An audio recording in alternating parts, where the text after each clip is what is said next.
running toward life by desire for life. Lena and Gwen had never seen herself as a fighter. She was a quiet woman in her late 30s, living alone, working remotely as a graphic designer. Her days blurred together, emails, sketches, microwave dinners, and silence, until the morning everything shattered. On the subway, on her way to a rare client meeting, she collapsed. Just like that. No warning. She woke up in a hospital room filled with sterile white light and the steady beep of machines. The diagnosis came quickly and without comfort: acute myeloid leukemia.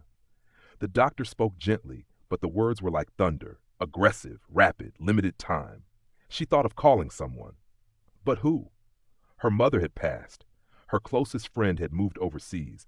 She had built her life around independence, and now she faced the greatest challenge of her life, utterly alone.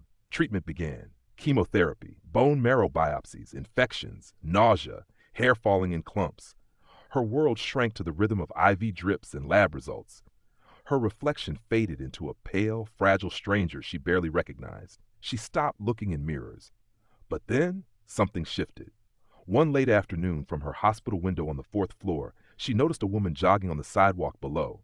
She wasn't fast, she wasn't athletic, but she moved forward steadily, confidently.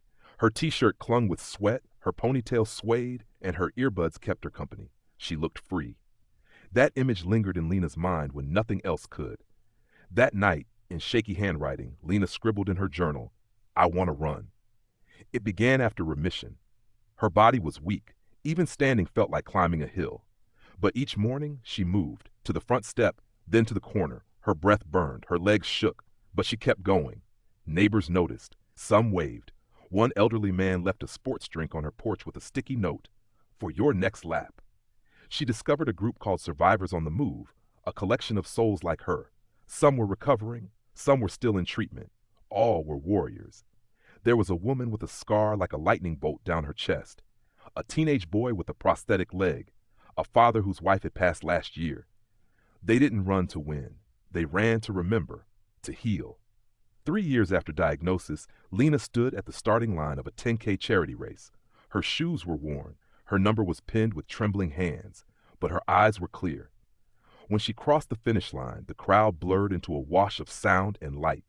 Her tears came fast, not from pain, but from power.